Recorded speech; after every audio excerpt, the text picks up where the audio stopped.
Welcome back to the Casual Observer. My name is Daniel. This is the cricket edition of the podcast. Geez, already screwing up the words. But hey, let's dive straight in. This is a preview of the New Zealand-England second test, reviewing the Australian-Bangladesh ODI series, games 2 and 3, and then giving our predictions for the next World Cup and a few other little things in there. But first of all, game 2, Bangladesh, Australia. We lost this one. We go down 2-0 in the series after this one. We bat first, and we are 3 for none. Amazing start. Just peak. I think there's only been 4 other instances in history, or this is the 4th instance in history of a 3-0 start. And I think 2 were Pakistan. I think maybe 1 was like Papua New Guinea. So super incredible stuff. But yeah, lost Matt Short. He left 1 on middle. Cooper Connolly edged 1 to the keeper, and then Matt Renshaw got a pretty good seed. A bit of a recovery with Josh Inglis. He got 34. Alex Carey at 5 got out for 13. Cameron Green, 25 of 50. I actually thought Josh Inglis looked amazing and just got starved at the strike. Cam Green stuck it out at least, but yeah, kind of took all the momentum away from Josh Inglis. So I didn't think that was very good, and I think that's where Josh Inglis actually just played a shot in anger and got out. So that's where, your partnership batting is so important. And yes, Cam Green was supported him by not getting out. But yeah, if Josh Inglis is getting a single off the first ball of every over and then not getting the strike back for, 5 balls, or Cam's getting a single off the last ball, he's got no rhythm. So I thought that was a big missed moment there. And then Cam Green got out super softly, caught and bowled. Marnus comes in at 7. Probably could have been out in 2, but ends up 55 not out. Actually held the innings together really well. One of his better innings in a long time. And had heaps of support from Xavier Bartlett, who got 52 off 48. He honestly made that pitch look so different. So yeah, huge props to Xavier Bartlett with the bat. He just, was starting to go for it. Mr. Straight One. And then Zampa actually got an absolute seed. He got a golden duck. But I think the Australians had the most top-order ducks in a series. We're in a 3-game series. And we haven't even gotten to game 3. But yeah, rain affected. So what do we make? 187 off 42. Marnus not out, 55. And I thought there's a chance 187 in 42 overs is bearable, especially with the DLS that comes into it. A lot of wickets lost, but yeah, that's the only negative. So their bowlers, Taskit Ahmed, the Fizz, Nahid Rana, Tanvir Islam, Miraz, Mozadek, they all bowled well. But the only thing I'd say is the extra pace of Rana actually kind of helped us in this game versus last game where he got 4 for 41. But yeah, losing 3 for none, not going to set you up for many wins. Bangladesh came out, revised target of, I think it was 192. They lost Tamim, second bowler, caught and bowled by Xavier Bartlett. Bartlett had a fucking amazing first over. I think there was 3 LBW shouts and a review, and then there was another caught and bowled that was dropped. I think the first ball may have been the most boring ball of that over, which was a dot. So amazing first over, set the tone. But Sumya Sarkar played positively. Shanto played positively. Das did his thing. 42, 41, 21 for those guys. 40 not out for Radoy. 15 off 14 for Mozadek. And then Mahedi finished the game with a pull shot for 6. So they actually chased 195 down in 35 overs. They did it with plenty of time to spare. And I didn't think we bowled too badly. It just, some of the plans weren't great. Some of the fielding yet again let us down. And then, if you're kind of, and again, sorry to say this, but if you're relying on Matty Renshaw to make up a few of your overs, I'd say he's part-time at best. Not the greatest. They brought in Riley Meredith this game. He bowled 6 overs, 1 for 50, so economy rate of 8.3. Just some of the interesting selections. I thought Kuhneman should have got the nod, or Todd Murphy, but hey, it backfired. But it's good to see Riley Meredith back in colours. He's a hard man to root against. So, Bangladesh did that one easy. Rain affected, didn't matter. They've definitely looked more composed at home. And I really would say that they've nailed their home conditions. They've got the confidence to beat Australia. they're back out seeing us in August, I think, and there's no reason. Yes, it's a different format with Test cricket, but there's no reason to think they couldn't give us a worthy challenge. They've got quite the experienced squad now, so beat us there. Takeaways just not enough runs. The batting looked frail. I mean, good bowling. You can't really pull any punches when they bowl that well. But game 3, look, just to get some respect on the scoreline, surely Australia can win. We do, by some miracle, and that's the Connolly miracle. Young West Australian batter opens. I don't think he really opened much before this series, so huge from him. We're basically chasing 275, and he gets 149 of them. So a bit of a one-man show, but hey, we'll break that down.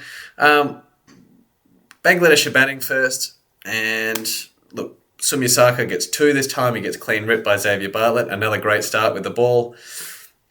And then, Tanzan Tamim, 19 off 20, out to Matty Renshaw, playing a bit of a more expansive shot. The interesting innings here is Shanto. He got 24 of 50. And Bangladesh finished their innings 5 for 274 of 50 overs. So when you finish 5 down, bit interesting, mainly because it's, you could have probably pushed a little harder there, and be 24 or 50 is just not really going to cut it, I guess. But you don't know that when you're batting to start with and you're 1 down early, so it's the only blemish on them. Lytton Das is batting with a boatload of cramps. He actually retired hurt at one point on 48.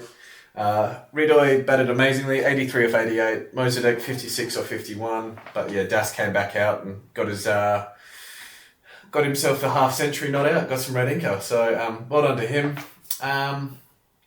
It looked like a good score on this deck. Probably left a few out there, but we also bowled 18 wides of 11 leg bars. So that's 3 extra overs and a bunch of other ones straight on the pads. So 29 extras. This score could have been more around that 245 mark without half of them. So, not the greatest bit of execution from us. But, Ben DeWash just came into this one, 8 overs, 155. He was the most expensive. Cam Green was super solid, 6 overs, none for 18, and had a couple of half chances. There was an Ollie Peak one on the boundary where he picked it up late, dove forward, stopped the boundary, but Cam Green wasn't all that thrilled. And Cam Green's an amazing fielder, so he probably has the same expectation for everyone else. But Matty Renshaw, 9 overs, 2 for 44. Zampa, yet again, probably the 6th straight ODI, just looked fairly ineffective. 10 overs, none for 48. Wasn't hugely expensive, just didn't really look like he was ever really a chance of a breakthrough. So, huge partnership in the middle, but going to be a tough chase, especially when we barely put more than 200 on the board. And Josh Inglis opens with Connolly, which we've been calling for. He gets 21 off 12 and then just clips a little leg glance straight to square leg. Pretty tame dismissal. And then Matty Renshaw, tries to take the initiative. Last game he got out to a ball that pitched and zipped away. So then he walks out at the bowler and gets one from Sharaful Islam that's attacking leg stump. So he was bowled for a second ball duck and probably in one of the more embarrassing fashions. So not great, but hey, it happens to us all. He took the positive route, made to look stupid, but hey, at least it wasn't leaving one on middle or something like that. Bit of trouble. Alex Carey comes and goes for 6, good catch.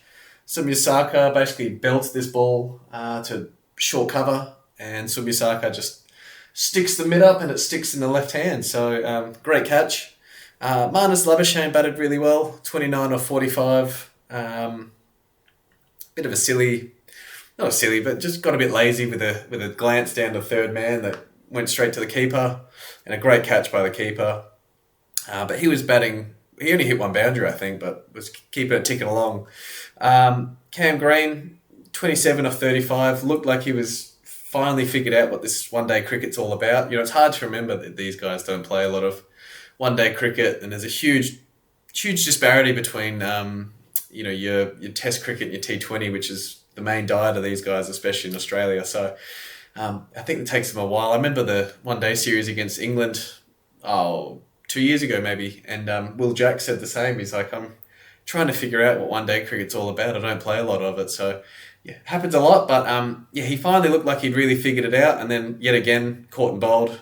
Really soft dismissal yet again. Probably should have belted it for 6, but just trying to push it for 1. Ollie Peake looked great. Got 27 off 32. But then, just gave one to the keeper, and then Xavier Bartlett got a first baller. So we're actually looking a bit of trouble all of a sudden, chasing 275, because we were basically 4 for 202, and then that turned into 7 for 266. So, a bit of a drop-off there. And then Ben Dwarshuis came and went, 8 for 270, and then the big man himself, Cooper Connolly, 149 off 134. Did punch one to deep point, could have had 150. Declined the single because he didn't want Zampa to have the strike, which was protecting him. They only needed, I think it was 5 off 12, so he was going to do it himself. And unfortunately, he chopped one on from a ball that was probably 10 stumps wide. So, unfortunately, didn't get the 150, but hey, 149 is amazing. Match-winning innings.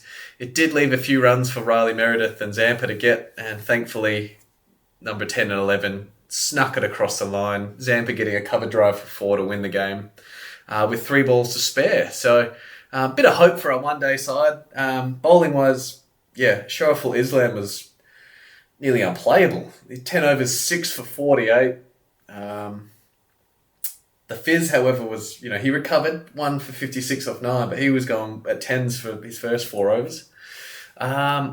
And then, the spinners just didn't contain. So it was a really good innings by Cooper Connolly and a bit of support in the middle by Marnus, Cam Green and Ollie Peake. So we got a bit of respectability in this series. So I think we lost to Pakistan 2-1, now lost to Bangladesh 2-1. You can see the players learning, Ollie Peake's first series. Cam Green, hasn't played a lot of it. Marnus seemed to rediscover some form.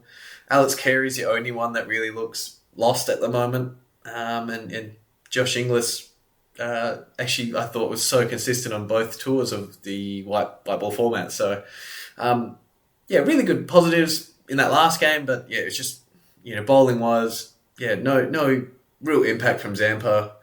Riley Meredith was quick, but, it was quite easy to pick up apparently on the short ball. So that went a journey. Ben Dwarshuis doesn't quite have the pace and it doesn't seem the accuracy.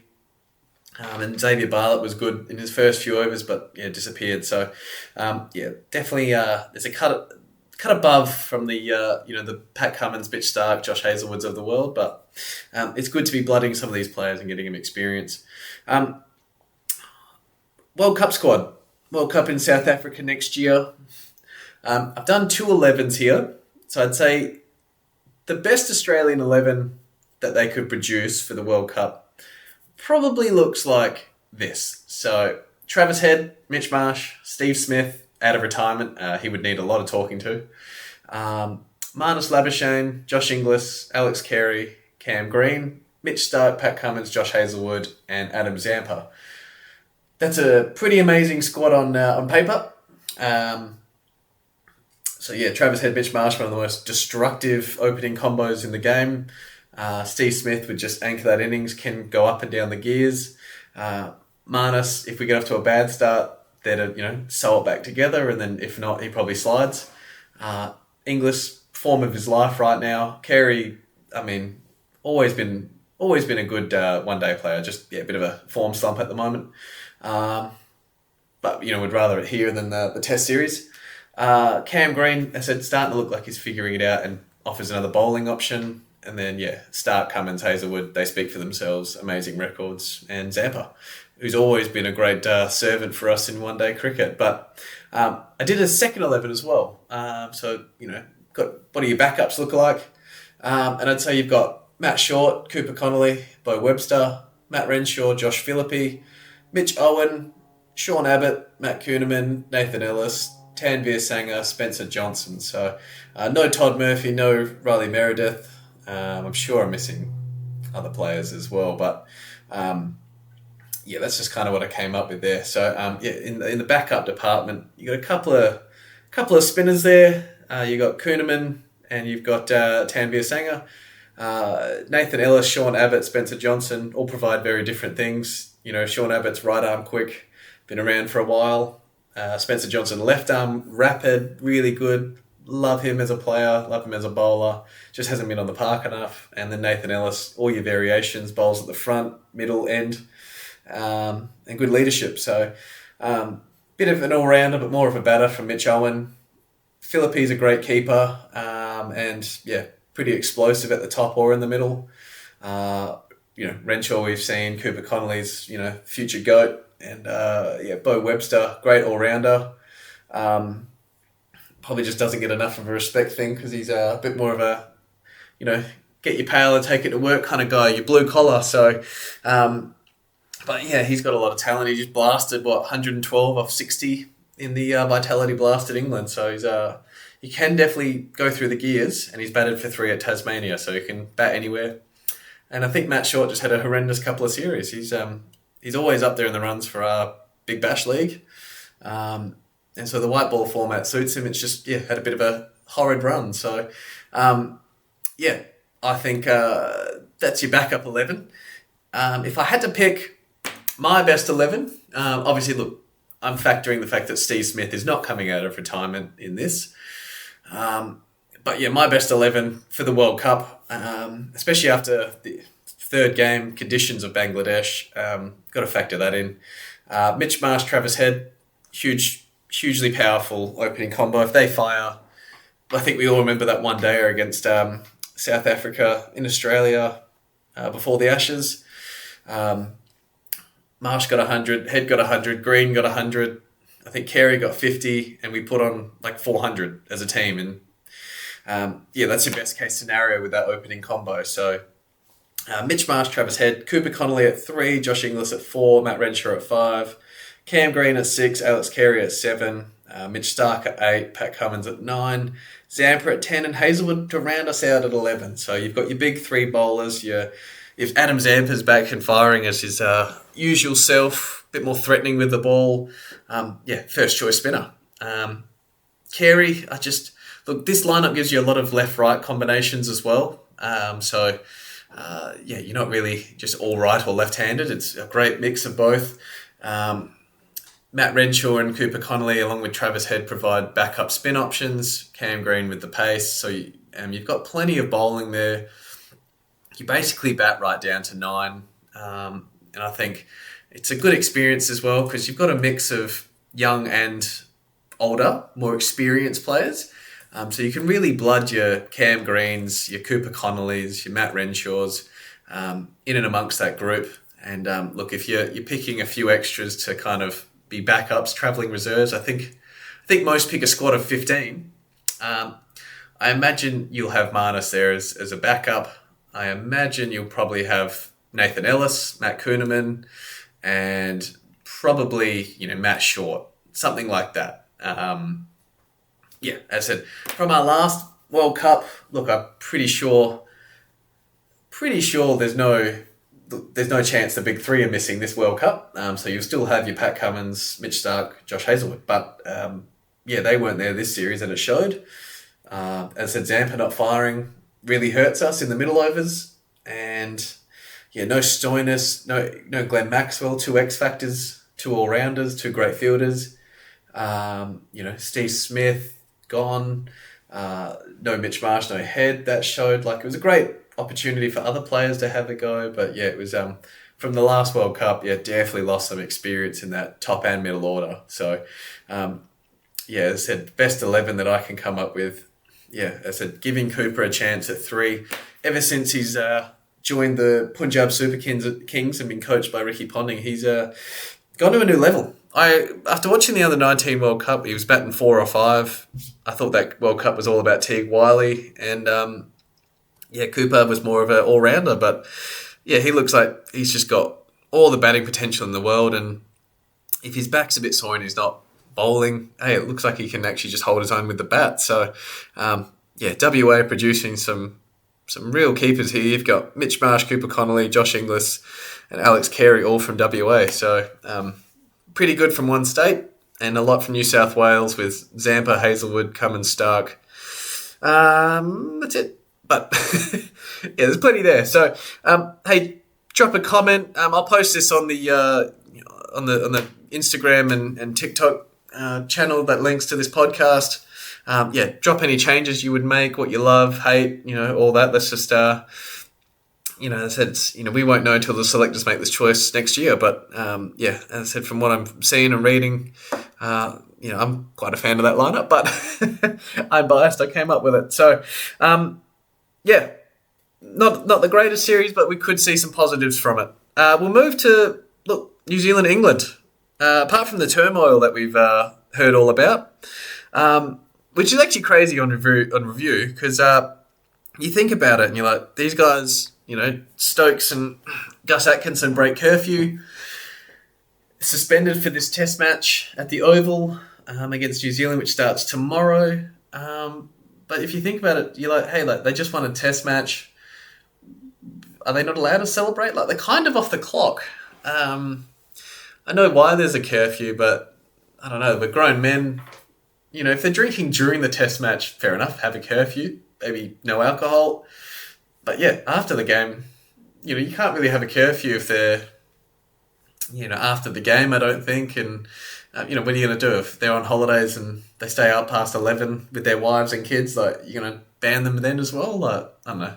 Pretty random if you ask me, but...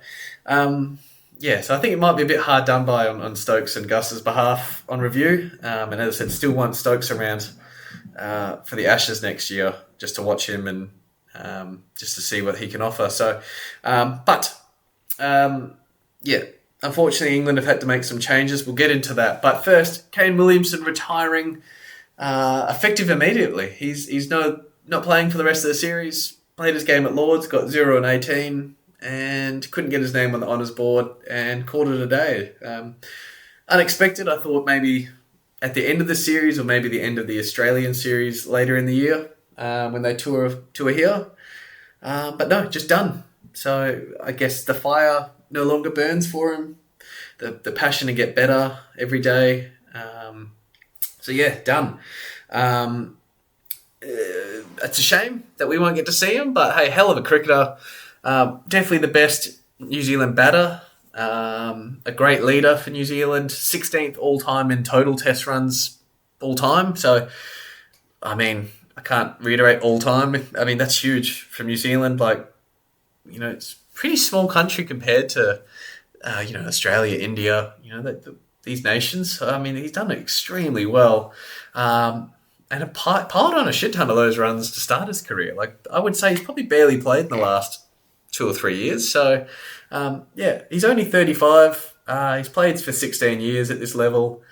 It's probably just hit that point where he's cooked it. He's seen what life is like outside of cricket with family and commentating and coaching, and he's like, nah, I'm done there. So, congrats to Kane Williamson. It's a shame we won't get to see him later in the year. That's just a personal thing. But, it's a shame he couldn't get on the honour board at Lords either, but always good to watch him. Look, a bit boring at times, but hey, he was always a fighter. So he finished with 9,515 test runs with 3,300s and a 54 average, and a total of 9,831 white ball runs between the T20s and one-dayers. So 15 one-day hundreds, somehow got 30 test wickets and 96 catches, and we saw one of his best ones in the test just finished the first game at Lords. One-hand screamer off Ben Stokes. So, look, great fielder, great captain, great guy. It's a shame to see him go, but at least he went out on his own terms. So, all respects to you, Kane. Hopefully he's still around the squad for the rest of this series. But that allows for Will Young to come into the squad. As I said, no Dean Foxcroft. He's gone home for Mitch Santner. Henry Nicholls is the other reserve batter. Question time for New Zealand. Kane Williamson has been your number 3 for a long time. Does Rachin Ravindra go to 3? Does he stay at 4? If he stays at 4, I dare say you're leaving Daryl Mitchell at 5, Tom Blundell at 6, and Glenn Phillips at 7. So I'd say it's either Will Young or Henry Nicholls. I can't imagine you putting someone else up there. So I actually would go Will Young. I thought he was unlucky to not be on this squad. I'm pretty sure I said that in one of the earlier pods before the series. So I would go Will Young at 3. He's batted here before as well. I just don't really have that much faith in Henry Nicholls, but hey, he's apparently gone away and put a shit ton of effort into his game. So and a left-hander, but between Conway, Latham, Ratchin, and Nicholls, that's a top 4 of left-handers. I think Will Young being the righty might give him the knock there. So hey, we'll soon see when they release their team. But one other thing for Kane Williamson was the World Cup final 2019 against England in the one-day World Cup. Didn't quite get across the line, as we know, the super over and then the count back on boundaries. The closest New Zealand have got to winning one. It was part of the 2015 team, and then won the inaugural World Test Championship against India in 2021. So decorated career for Kane Williamson. On to England, and they have actually named their 11. So as we know, they brought in Jordan Cox and Jofra Archer for Gus Atkinson and Ben Stokes. But huge changes, actually. I thought this was actually going to just be 2 in, 2 out, but a few changes. So out goes Stokes, Atkinson, Ollie Robinson, and Shoaib Bashir. We called for Bashir anyway, that's not a shock. But Ollie Robinson is, so unless there's an injury I haven't heard about, shock there. In comes Archer, Cox, Fisher, and Baker. So Sonny Baker gets his debut along with Jordan Cox. Fisher gets his second test match, so he's not going to be the one test wonder. So they're basically going a lineup of Archer, Tongue, Fisher, and Baker. So plenty of pace there. Backed up by Root and Bethel if they need some spin options. The other thing is Jamie Smith is apparently subject to paternity leave. So if he needs to go for the birth of his child, James Rue will come in and keep wicket. So there might be an extra debut in there, or debutant. So basically it looks like Ben Duckett, Emilio Gay, Jacob Bethel, Joe Root as captain, Harry Brook, Jamie Smith with an asterisk, Jordan Cox, Jofra Archer, Josh Tongue, Matthew Fisher, and Sonny Baker. That looks pretty strong squad still. As I said, Gus Atkinson coming off 5 wickets, that's a bit of a loss. Man's in form and offers a lot with a bat, but if you're doing a straight swap, say with Jofra Archer, pretty fair swap.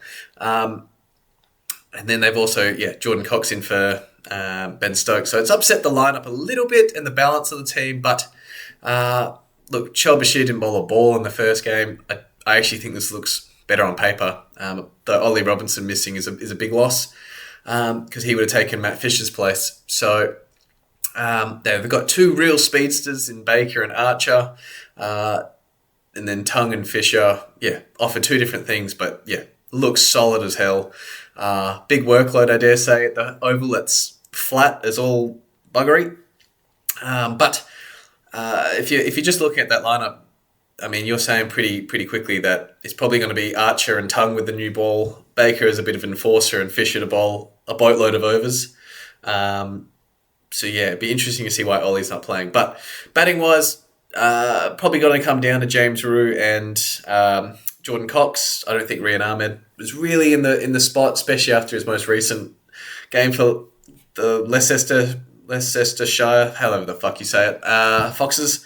I think he got 5 and 19 or something like that. It didn't look great. Bowled pretty well. I actually watched that game because he was playing off against Jordan Cox. I thought he bowled pretty well.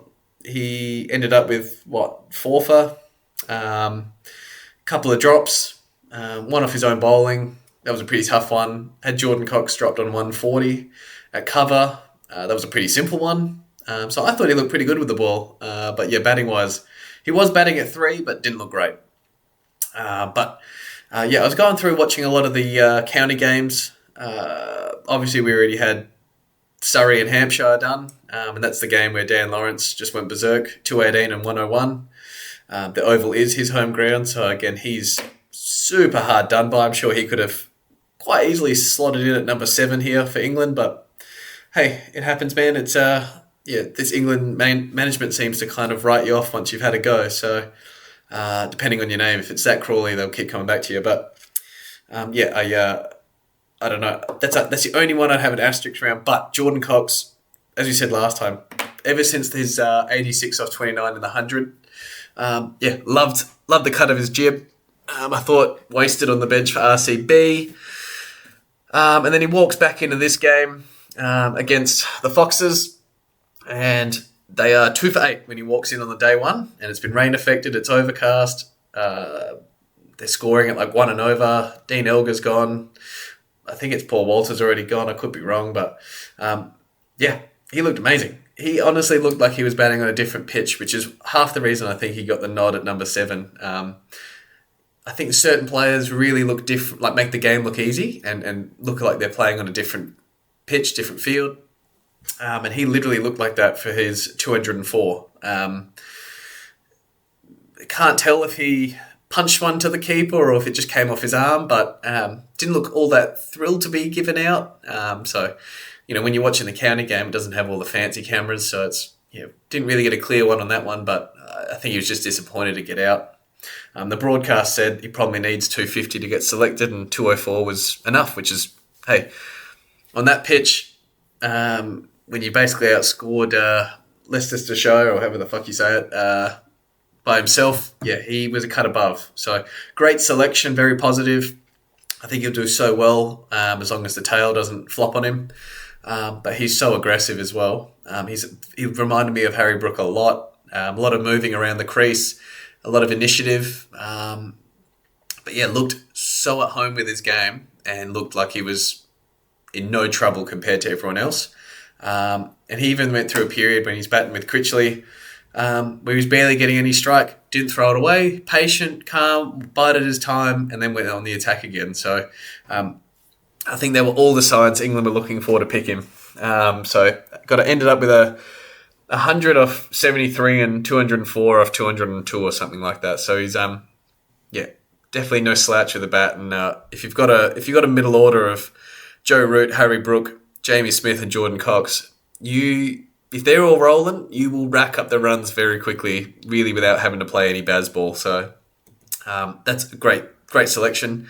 Some of the other players that I kept an eye on batting wise, James Coles ended up with 224 not out. That's his first big score this season. They lost their 6th wicket when he was on about 70, and then he started getting starved to the strike, but Jesus, did he come back strong. So that was an amazing innings by James Cole for Sussex. Rian Ahmed, solid with the ball. As I had a couple of drops, but didn't look any great shakes with the bat. Did get dropped on 4, then got out for 5. Like he just not quite there. James Rue, 10 off 30 in the first innings, and then got run out.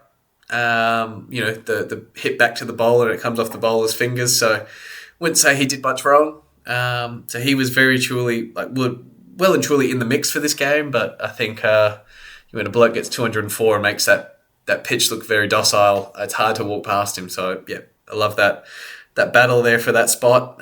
Bit hard done by that he was in the squad and then didn't get selected. But hey, it's again, it's all in your own, the destiny's in your own hands. And 10 off 30, yes, you got run out the weirdest way, but you still got outscored by 190. Hard to argue with that. And then the only other note was Liam Livingstone. He played his first class game in 5 years. Took 5 for 55 in the first innings with the ball. I think he got 6 and 47 in the game and chopped on in that second innings. Looked comfy as hell when he was batting with Marcus Harris, trying to get the winning runs. They were chasing like 400 something, but they were doing it fairly easy when they were out there. And then he chopped on and they fell down like a deck of cards. So Marcus Harris ended up 91 not out. He's another name that Australia probably want to consider, but probably won't. So looking forward to that test tomorrow night. I say tomorrow night because it starts 6 p.m. WA time. They look pretty stacked. As I said, Ben Duckett always great to watch. Emilio Gay looked super positive on that pitch. Bethel got one that rolled.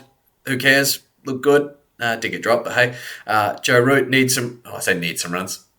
Just well below his world-class standard in that first game. So you know he's going to come out hungry. And he's got the leadership back. Harry Brook on a flat deck. Watch out.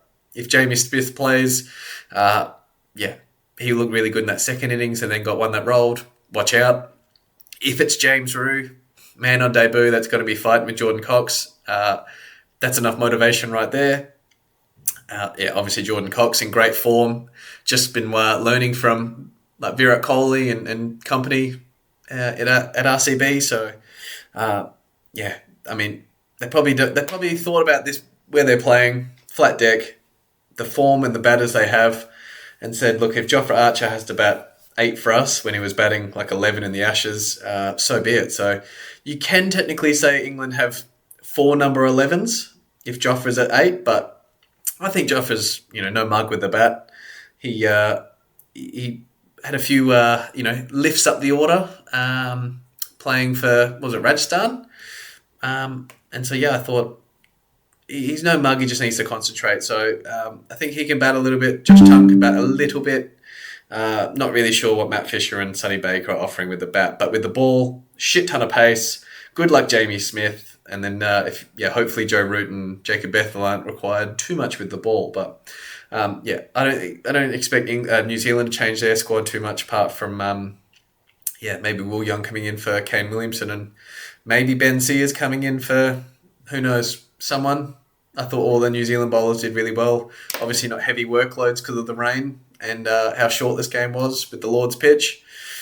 I'd expect this no real changes from New Zealand, no panic, and I kind of expect that my prediction is New Zealand to take this game out and then all to fight for in Game 3. So, yes, thank you so much for being part of this. It's always fun to chat cricket. We will be back to you with some of the roundups of the day's play against New Zealand and England.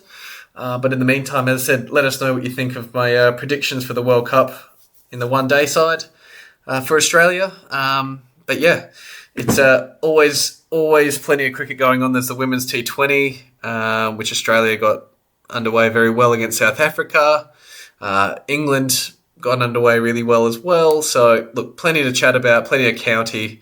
Thank God for entertaining cricket coming our way. So, until we chat next, thanks for listening.